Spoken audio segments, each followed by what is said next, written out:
You're listening to Systemic Error Podcast. The failure was designed. Psychologist explains why fact-checking Trump fails. And what to do instead, based on an article by Michael Bader.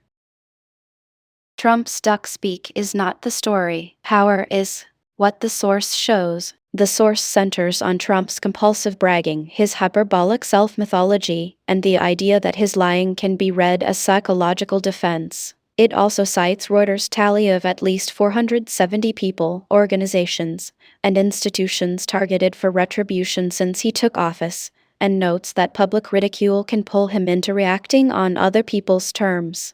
Bragging as a weapon. Trump's overblown language is not accidental filler. It is a mode of domination. The point is not to describe reality but to overwrite it with his voice, his skill, and his self-congratulation. When he turns every event into the biggest or best ever, he is not merely lying. He is claiming authorship over public reality itself.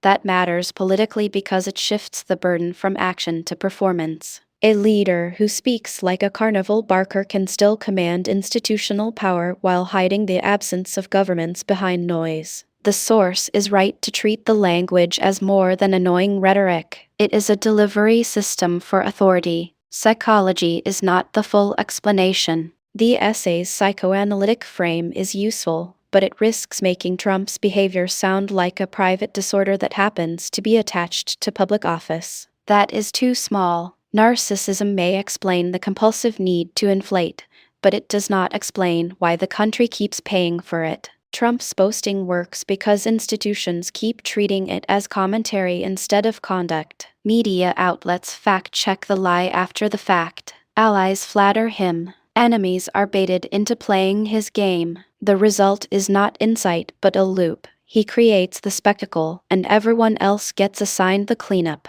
Retribution is the real signal. The more important detail in the source is not the absurd boast about America being the hottest country in the world. It is the retribution tally. 470 targets is not a personality quirk. It is a pattern of rule by punishment.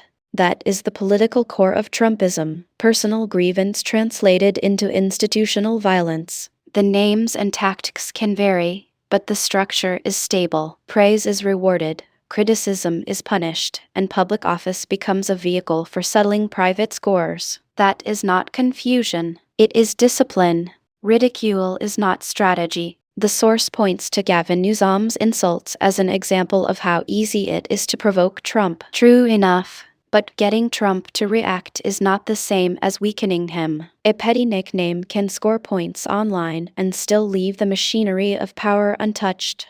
That is where a lot of anti-Trump politics stays trapped, in the theater of humiliation. It feels sharp because it lands a visible blow, but it rarely changes the terms of power. Trump can be baited, mocked, and flustered while still using state capacity, media saturation, and retaliatory reach to enforce his will. Reaction is not defeat. The pattern behind the noise. The larger pattern is authoritarian performance fused to institutional leverage. Trump's language is not just childish grandiosity. It is part of a political method that turns the state into a stage for ego, grievance, and punishment. The point is to flood the zone with spectacle until accountability looks quaint and resistance looks reactive. That is why treating Trump as a psychological curiosity is insufficient on its own. His psyche matters insofar as it helps predict his moves. But the real story is that American institutions keep converting his compulsions into public power. The damage is not just that he lies. It is that the system keeps giving the lie a platform, a purpose, and consequences for everyone else. You've been listening to Systemic Error. Thanks to Alternet for today's article, with the automated voice of Amy. Thanks for listening.